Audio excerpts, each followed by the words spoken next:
할렐루야. 2월 25일 목요일 새벽 기도를 시작하도록 하겠습니다. 사도신경으로 우리의 신앙을 고백하시겠습니다.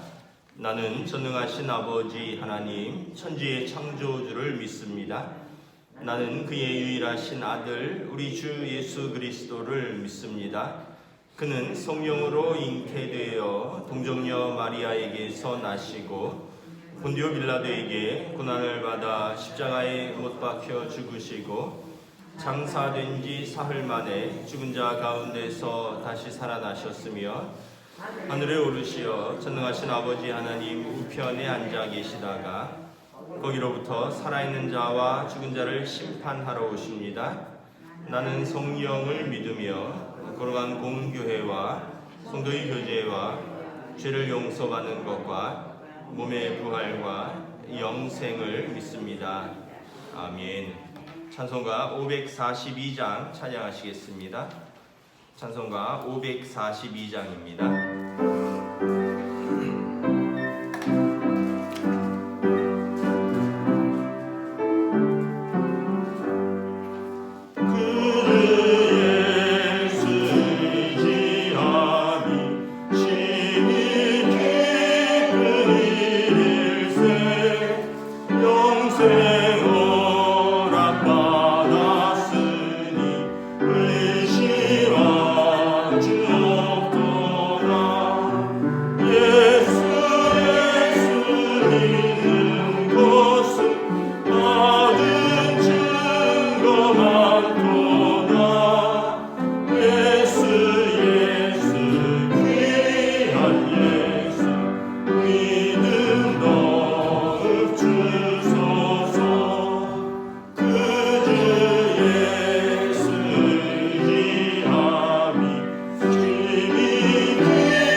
신약성경 마태복음 17장 14절에서 27절까지 말씀입니다. 마태복음 17장 14절에서 27절까지 말씀입니다. 다 찾으신 줄 알고 저와 여러분들이 한 절씩 교도하도록 하겠습니다. 마태복음 17장 14절에서 27절까지 말씀입니다. 그들이 무리에게 이르매 한 사람이 예수께 와서 꿇어 엎드려 이르되 주여 내 아들을 불쌍히 여기소서. 그가 간질로 심히 고생하여 자주 불에도 넘어지며 물에도 넘어지는지라. 내가 주의 제자들에게 데리고 왔으나 능히 고치지 못하더이다. 예수께서 대답하여 이르시되 믿음이 없고 패역한 세대여, 내가 얼마나 너희와 함께 있으며 얼마나 너희에게 참으리요. 그를 이리로 데려오라 하시니라. 이에 예수께서 꾸짖으시니 귀신이 나가고 아이가 그때부터 나으니라. 이때 제자들이 조용히 예수께 나와 이르되 우리는 어찌하여 쫓아내지 못하였나이까. 이르시되 너희 믿음이 작은 까닭이라. 진실로 너희에게 이르노니 만일 너희에게 믿음이 겨자씨 한 알만큼만 있어도 이 산을 명하여 여기서 저기로 옮겨지라 하면 옮겨질 것이요 또 너희가 못할 것이 없으리라.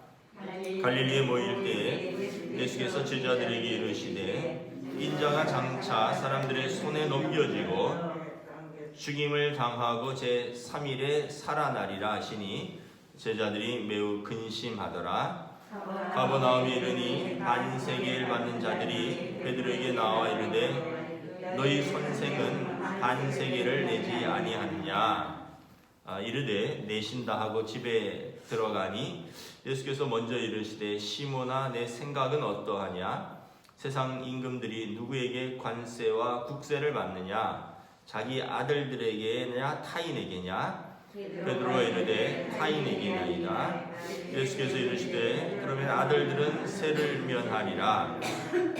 그러나 우리가 그들이 실족하지 않게 하기 위하여 내가 바다에 가서 낚시를 던져 먼저 오르는 고기를 가져 입을 열면 돈 한 세겔을 얻을 것이니 가져다가 나와 너를 위하여 주라 하시니라. 아멘. 할렐루야. 오늘도 새날이 시작되었습니다. 하나님께서 은혜와 평강으로 함께 하시는 복된 날이 되시기를 축복합니다. 이제 변화산에서 이제 내려오니까 이제 무리들이 예수님께 많은 문제들을 가지고 나옵니다. 변화산에 있을 땐 좋았죠.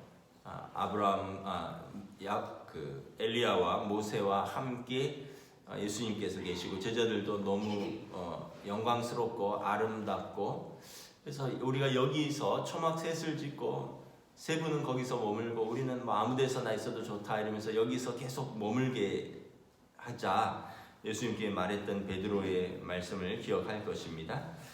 그런데 여러분 변화산에서만 계속 머물 수 없는 것이 현실에서는 이렇게 오늘 14절부터 보면 귀신 들린 아들을 데려오고 또 25절, 24절부터 보면 뭐 세금 받는 사람도 찾아오고, 우리가 그 교회만 있으면 좋은데 은혜 받고 사랑의 교제를 하고, 그런데 우리는 이제 현실에서 일도 해야 되고 또 돈도 벌어야 되고 사람도 만나야 되고 그렇다는 거죠.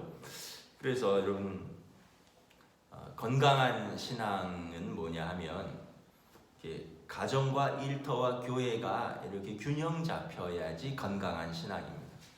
어느 한쪽에만 있고 다른 쪽을 이제 졸보지 않는다든지 또 어느 한쪽에 치우쳐서 다른 쪽은 아예 무시한다든지 이러면 건강한 신앙이라고 보기가 사실 어렵습니다. 예를 들면 여러분 전임 목사나 전임 선교사가 아닌데 여러분 뭐 기도원이나 교회만 살고 가정에서 예를 들면 여자분들은 집에서 살림도 해야 되고 남자분들이랑 직장 가서 일도 해야 되고 뭐 요즘 남녀가 다 일도 하고 이런 시대인데 그런 건 전혀 하지 않고 난 여기가 좋사오니 하고 뭐 교회만 있다, 뭐 기도원만 있다 이러면 여러분 건강한 신앙이라고 보기가 어렵습니다. 왜냐하면 그 사람도 아까도 말했지만 전임 목회자나 전임 선교사라면 거기가 직장이기도 하고 거기가 교회이기도 하니까 상관이 없는데, 그렇지 않다면 가정도 부양해야 되고요.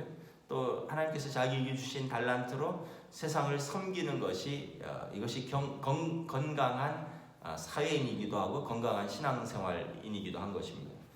그래서 여러분 그 이단 사이비들이 이제 문제가 뭡니까?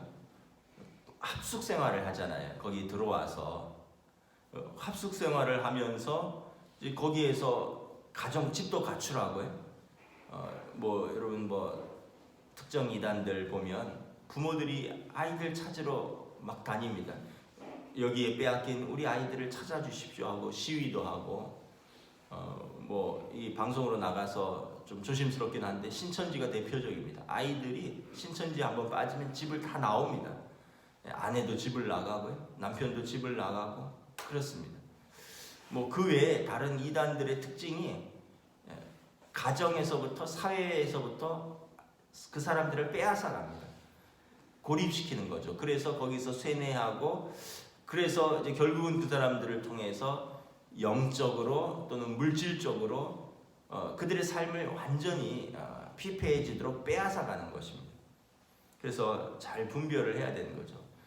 물론 이제 일시적으로 뭐 훈련을 받기 위해서나 또 어떤 일시적으로 뭐 기도하기 위해서 우리가 숙식도 할 수 있고 잠시는 들어갈 수 있지만 그냥 그렇게 사는 것이 일상이 되어버렸다.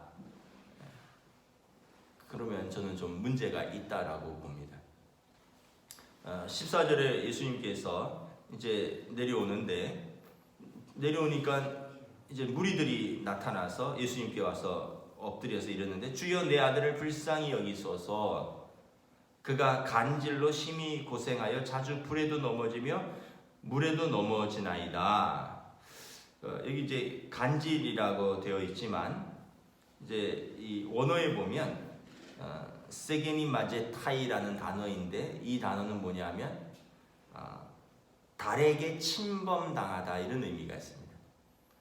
고대인들은 해와 달은 같은 것인데 해가 빛을 잃고 모양이 변화되면 달이 된다. 그래서 밤에 달을 두려워했습니다. 고대인들은 달에 대한 두려움이 있었습니다. 그래서 여러분 뭐 해와 달이 너를 침범치 못하고 그런 시편의 이제 성경 말씀도 있고요. 고대인들은 이 달에 대한 막연한 어떤 두려움들이 있다 보니까 오늘 이 세게니 마제타이라는 이 단어는 간질로 번역을 했지만 18절에 보면 귀신이 나갔다. 그러니까 귀신에게 사로잡힌 아이였다라는 거죠. 그러니까 어떤 것에 대한 두려움 때문에 아이가 귀신 들렸다라는 것입니다. 그래서 여러분 우리 삶에 어떤 것에 대한 두려움이 가득하면 그 두려움 때문에 약해진 우리의 정신적이고 또 공허해지고 그 영적이고 우리의 정서적인 면에 그 악한 영이 침투한다는 것입니다. 그래서 귀신이 사로잡히니까 15절에 아이가 자주 불에도 넘어지고 물에도 넘어지는지라.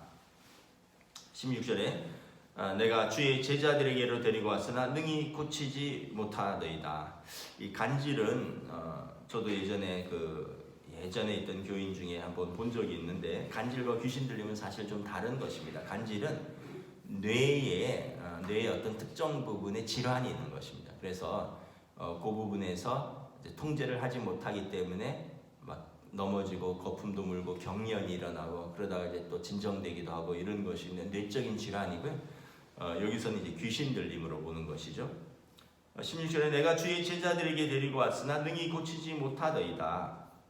여기 제자들은 아마 예수님과 베드로와 야고보와 요한이 변화산에 올라가고 남아있는 제자들이었던 것 같습니다. 9명의 제자들이죠. 내가 제자들에게 데리고 왔는데 능히 고치지 못하더이다. 우리가 이제 여기서 보면 능력이 없는 제자들은 멸시당한다는 것을 알 수 있습니다. 내가 제자들에게 데리고 왔는데 고칠 줄 알았는데 능히 고치지 못하더이다. 그래서 여러분 제자들이 능력이 없으면 멸시를 당한다는 거죠. 다시 말하면 여러분 교회가 영적인 능력이 없으면 멸시를 당한다는 것입니다. 그래서 여러분 우리가 그리스도인으로서 뭐 각자가 다 가정에서 또는 주변에서 당신은 교회 집사지, 당신은 교회 권사지, 당신은 교회 장로지, 또 목사지 알고 있는데 우리에게서 영적인 능력이 없다면 사람들이 우리를 멸시한다는 거예요. 뭐 너나 나나 똑같네 내지는 뭐 더 못하네 내지는 교회 다녀봐야 별 소용없네. 그래서 여러분 우리가 가정에서도 그렇고 또 직장에서도 그렇고 우리가 그냥 우리만 사는 것이 아니에요. 우리에게는 항상 그리스도가 함께 있는 거예요. 우리는 그리스도인, 기독교인, 또 우리는 교인, 성도, 또 거기다 뭐 직분 이런 게 같이 있는 거예요. 그래서 여러분 내가 어떤 말을 하고 내가 어떤 선택을 할 때 다른 사람들이 기대를 한다는 거죠. 저 사람들은 그래도 좀 더 다른 영적인 선택을 할 것이다.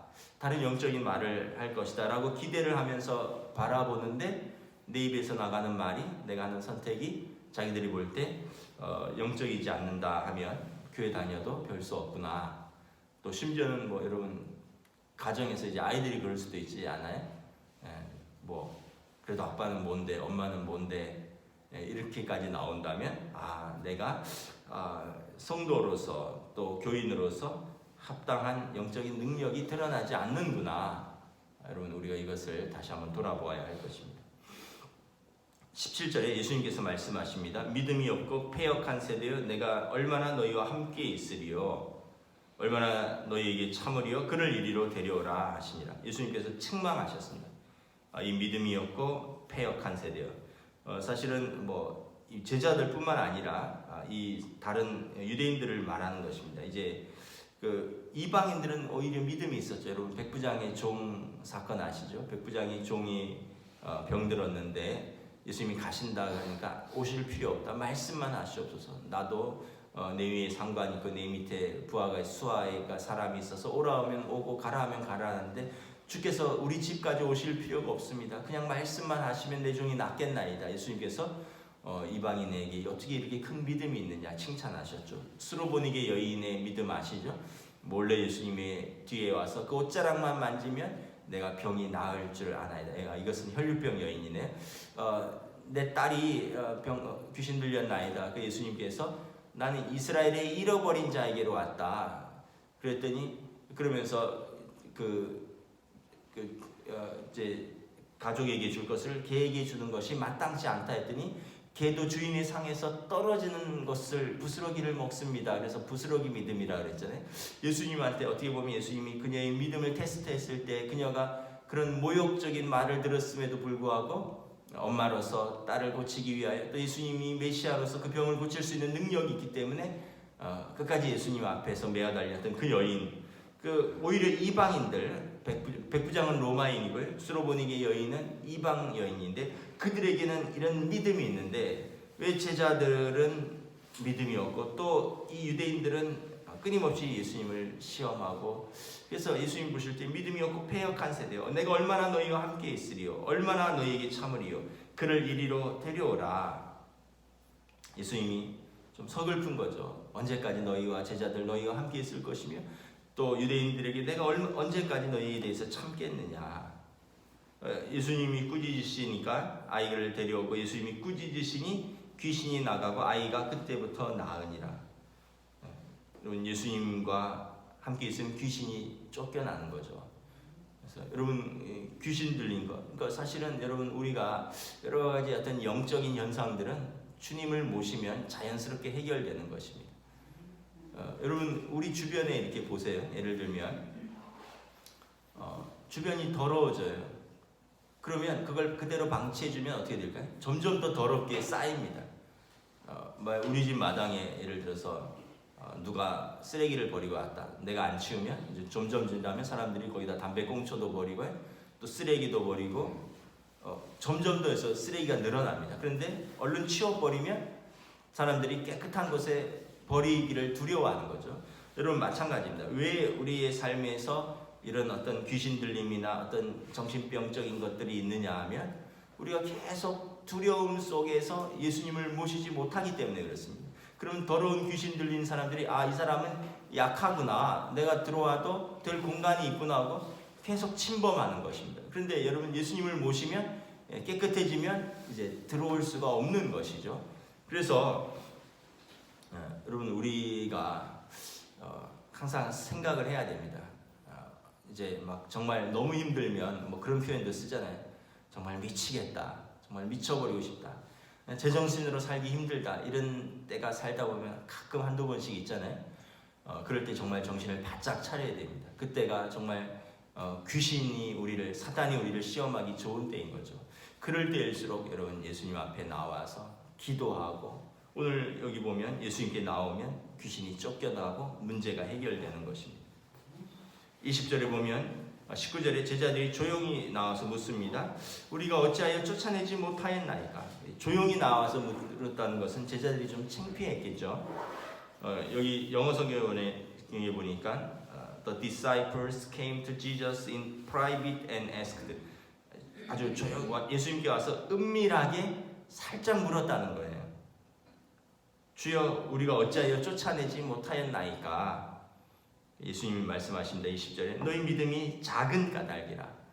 믿음이 없는 건 아닌데 믿음이 작다는 거예요. 얼마나 작느냐? 겨자씨 한 알보다 작다는 거예요. 진실로 너희에게 이르노니 만일 너희에게 믿음이 겨자씨 한 알만큼만 있어도 이 산을 명하여 여기서 저기로 옮겨지라 하면 옮겨질 것이요 또 너희가 못할 것이 없으리라. 여러분, 겨자씨가 어떤 것인지 아시냐요? 겨자씨는 제가 이제 예전에 저도 성지순례를 다녀와서 직접 봤는데 좁쌀보다 조금 더 작습니다. 후추 알갱이 이렇게 갈아놓은 것보다는 크고 좁쌀보다는 작아요. 그러니까 눈에 보이고 만질 수도 있는데 잡을 수도 있는데 후추보다는 큰데 좁쌀보다도 조금 더 작은 것 같아요. 그러니까 여러분, 아주 작은 믿음이지만 이런 겨자씨만한 확실한 믿음만 있어도 너희가 이런 능력을 행할 텐데 너희에게 믿음이 없는 건 아닌데 겨자씨보다 작다라는 거예요. 그러니까 너희에게서 능력이 나가지 않는다라는 것입니다. 여러분, 작은 믿음, 겨자씨보다 작은 믿음은 어떤 믿음일까요? 야고보서에 보면 기도하면서 의심하는 자라. 기도는 하는데 이제 의심하는 거죠. 여러분, 신앙생활을 하는데 끊임없이 의심하는 거예요. 말씀을 읽고 말씀을 붙들었지만 의심하는 거예요. 그러면 이 믿음은 겨자씨보다도 작은 믿음이죠. 그래서 야고보 사도가 이것은 구하여도 얻지 못할 것이요 바람에 흔들리는 요동하는 배와 같아. 우리가 이렇게 보면 신앙생활 하는데 무슨 일만 있으면 예수님이 안 계신가 보다, 하나님이 살아계시다면 어떻게 이런 일이 나에게 일어날 수 있느냐, 하나님이 나를 사랑하신다면 어떻게 나에게 이런 일이 일어날 수 있느냐, 무슨 일 하나만 생기면은 맨날 하나님이 있다 없다 그러고 사랑한다 안 한다 그러고. 여러분, 그러면 정말 믿음이 작은 거죠. 성경의 약속의 말씀을 기억하고 말씀을 붙들고 고난과 또 시험을 이기면서 나아가는 건데, 조그만 시험과 조그만 사건만 있으면 그 믿음이 흔들흔들 한다는 거죠. 여러분, 집에 아이가 사춘기가 돼서 만약에 집에서 엄마가 한 소리만 하면 엄마는 우리 엄마 아니야, 계모 아니야 이러고, 아빠가 조금만 혼내면은 어떻게 나를 이렇게 대할 수 있어, 나를 사랑하지 않는 거 이러면은 여러분, 무슨 말을 하지 못하고 얼마나 힘들겠습니까? 자기 감정에 따라서 부모가 아닐 수도 있고 부모가 사랑하지 않을 수도 있고요. 근데 자기 감정과 관계없이 부모는 사랑해요. 자기 감정과 관계없이 부모는 딸이고 아들입니다. 근데 자기 감정이 지금 불안한 거예요. 그래서 무슨 일만 있으면 엄마가 무슨 말 한마디만 하면, 아빠가 뭐 한마디만 하면 그냥 삐져버리고, 그냥 아빠가 엄마가 나를 사랑하지 않는다 그러고, 혹시 나를 주워온 아이는 아닌가 그러고. 예수님 보실 때 우리가 이런 믿음이라는 거죠. 하나님 우리를 여전히 사랑하시고, 하나님 우리를 예전 태초부터 또 우리를 예정하시고, 우리를 영광스러운 하나님의 자녀로 부르시고, 우리에게 영원한 하나님 나라 구원을 약속해 주셨어요. 이미 우리에게 정해진 것이 있어요. 근데 이제 우리는 우리의 삶에서 조그만 무슨 일이 있으면, 아이고 하나님이 살아계시다면 어떻게 이런 일이 나에게, 어떻게 하나님이 사랑하신다면 어떻게 이런 일이 나에게, 아까 아이가 부모에게 하듯이. 그러니까 우리 믿음이 요동하는 거죠. 내 감정이 요동하는 거지, 하나님이 우리에 대한 믿음과 우리에 대한 계획과 사랑을 바꾸신 일은 없다는 것입니다. 그래서 믿음이 없는 건 아닌데 너무 작아서 겨자씨 한 알보다도 작다라는 것입니다. 그래서 우리에게 여러분 예수님께서 믿음을 요구하십니다. 여러분 믿음이 있어야 하는 것이죠. 그래서 믿음은 어떻게 기르느냐? 말씀을 붙드는 거예요. 말씀을 읽고 이건 이 아브라함에게 하신 일은 나에게도 아브라함의 하나님, 야곱의 하나님, 나의 하나님 이렇게 고백을 하잖아요. 아브라함도 시험이 없는 건 아니잖아요. 아브라함도 어려움이 없었던 것은 아니잖아요. 그러나 아브라함이 그런 모든 과정들을 통해서 믿음의 사람이 되어가는 것이죠. 여러분 야곱이 처음부터 이스라엘이었습니까? 아니죠. 사람 의지하고 사람 발꿈치 뒤집고 또 세상을 속이면서 살아가지만 그러나 끊임없이 하나님을 사모하고 하나님을 씨름하다가 이제 하나님의 사람으로 변화되는 것이죠. 그러니까 여러분 우리도 작은 믿음이지만 말씀처럼 끊임없이 하나님 앞에서 말씀과 기도로서 우리의 상황 속에서 이것을 정면 돌파해 나가는 훈련을 해야 되는 것입니다. 예수님께서 당신께서 영원토록 그들과 함께 있는 것이 아니라 이제 곧 제자들을 떠날 것을 예언을 하십니다. 갈릴리에 모일 때 예수께서 제자들에게 이르시되 인자가 장차 사람들의 손에 넘겨져 죽임을 당하고 제3일에 살아나리라 하시니 제자들이 매우 근심하더라. 예수님이 죽으시는 것도 근심하시고 또 예수님이 자기들을 떠나실 것도 근심한 거죠. 근데 이제 요한복음 14장에 너희는 마음에 근심하지 말라. 하나님을 믿으니 또 나를 믿으라. 내가 너희와 영원토록 함께하리라. 예수님께서 예수님의 이름으로 하나님 아버지께 성령님, 보혜사 성령님을 요청하셔서 보혜사 성령님이 오셔서 너희 안에 너희와 함께 너희와 영원토록 함께 있으며 너희를 진리 가운데로 인도하실 것이라. 그래서 여러분 우리가 육신으로 예수님과 함께 하진 않지만 예수 그리스도의 영이 하나님의 영이 성령님이 우리와 함께 계시는 줄 믿습니다. 그래서 두려워할 이유가 없는 거예요. 두려워하면 여러분 귀신에게도 넘어지고 문제도 해결하지 못하고 두려워하면 아무것도 되는 것이 없는 것입니다. 24절부터 이제 새로운 사건이죠. 가버나움에 이르렀는데 반세계를 받는 자들이 베드로에게 나와 이르되 너희 선생은 반세계를 내지 아니하느냐. 이 반세계는 뭐냐면 그 이스라엘은 이제 종교와 이제 정치 뭐 이런 것이 일치되어 있죠. 물론 이제 로마가 통치하지만 성전세입니다. 이스라엘의 모든 남자들은 반세겔이라는 성전세를 내도록 되어 있습니다. 너희 선생은 반세겔을 내지 않느냐, 예수님은 성전세 내지 않느냐라고 성전세 받는 사람이 베드로에게 제자들에게 찾아와서 물은 것이죠. 그러니까 베드로가 알았다, 내신다 하고는 예수님께 가서 묻습니다. 예수님 성전세 내라고 하는데요. 그런데 사실 예수님이 뭐 돈을 받거나 예수님이 뭐 돈을 버신 적은 없으시죠. 성경에 보면 예수님이 밥도 대접받고 숙식이 대접을 받으셨지만 뭐 돈을 대접받았다 이런 기록은 없으니까 예수님께 현금이 있지는 않겠죠. 제자들이 묻습니다. 예수님 성전세 받는 사람이 반세기를 받으러 왔는데 어떻게 할까요? 예수님이 묻습니다. 시몬아 내 생각은 어떠하냐? 세상 임금들이 누구에게 관세와 국세를 받느냐? 자기 아들들에게냐? 타인에게냐?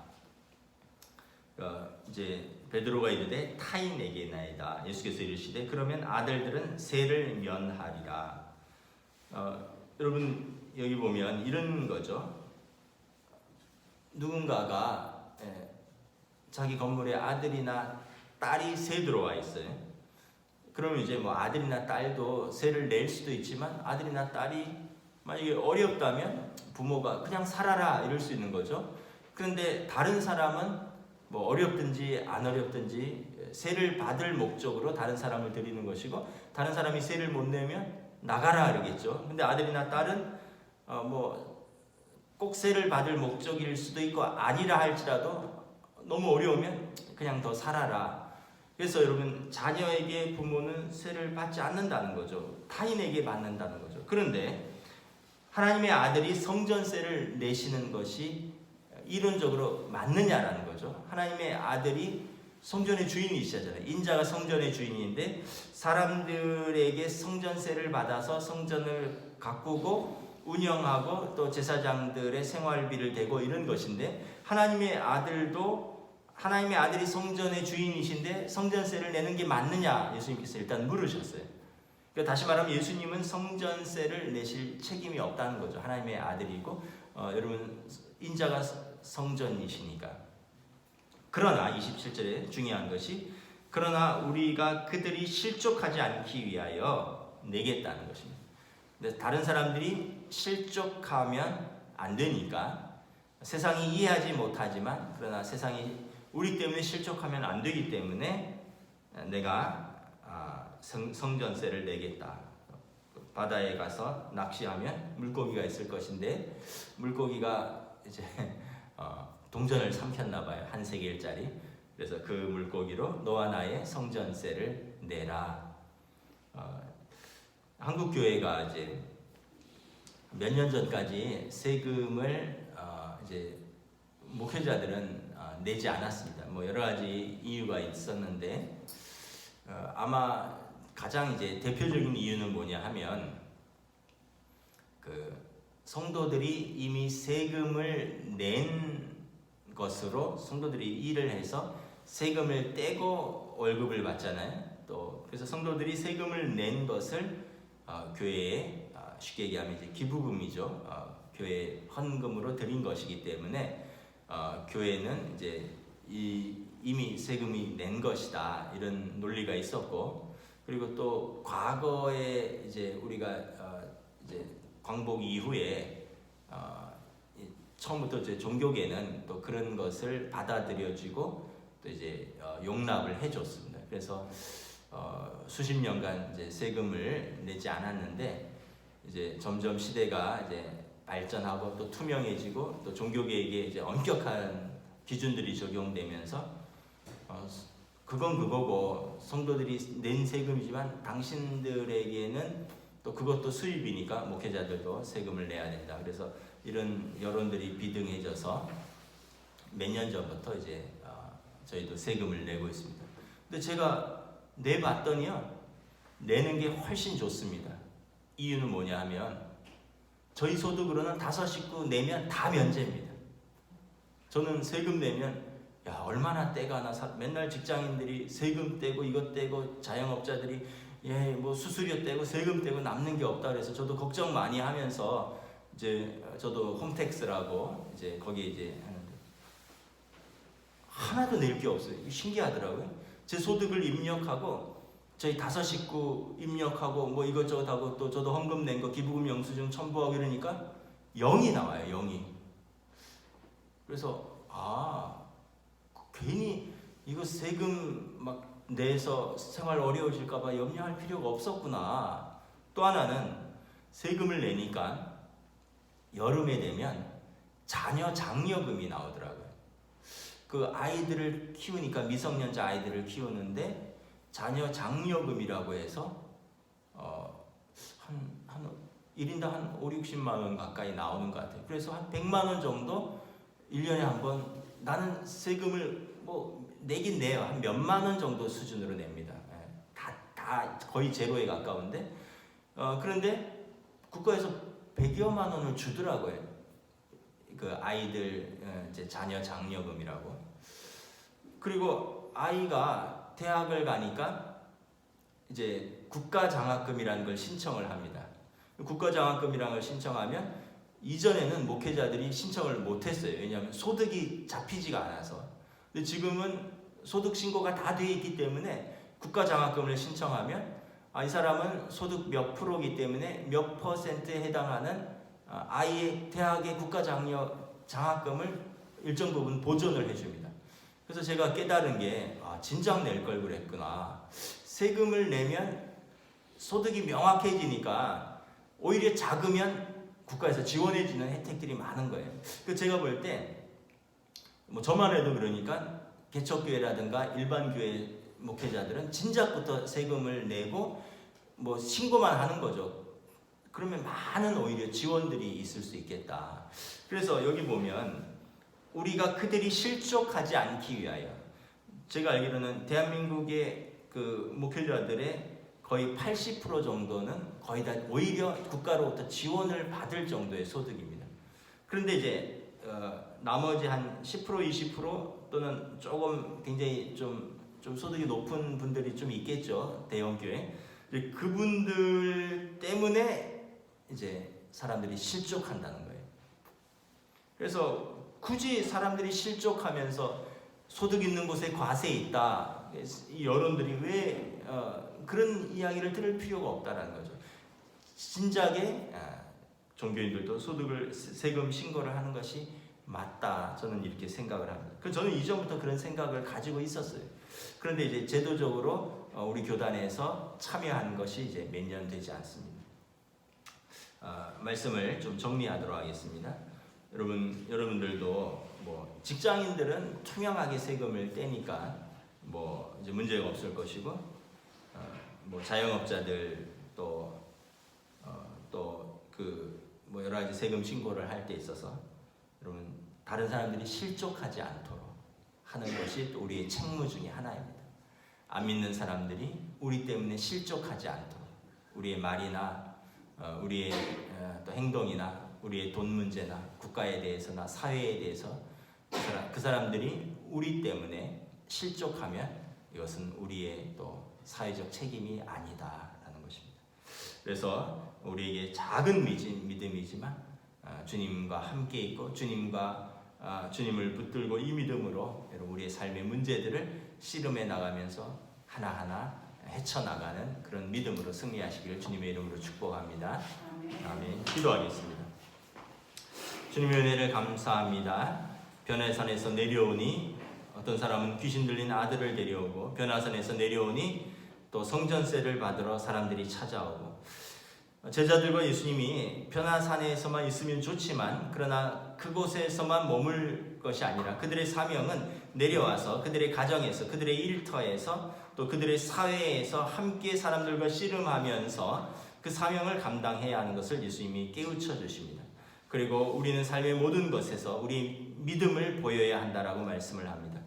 귀신을 쫓아내는 영적인 능력에서나 또는 국가와의 관계에서나 우리 믿는 사람들에게 믿음이 있을 때 세상으로부터 멸시당하지 않고 믿음이 있을 때 우리가 시험들을 이기고 능력을 발휘하며 그 믿음으로 세상을 이기며 살아가는 것이다. 주님 말씀하십니다. 오늘 우리에게 이러한 믿음들을 더하여 주시고 또 우리의 믿음으로 오늘도 승리하며 한 발자국 한 발자국 걸어갈 수 있는 하루가 될 수 있도록 주여 인도하여 주시옵소서. 감사를 드리오며 우리 주 예수 그리스도 이름으로 기도드리옵나이다. 아멘.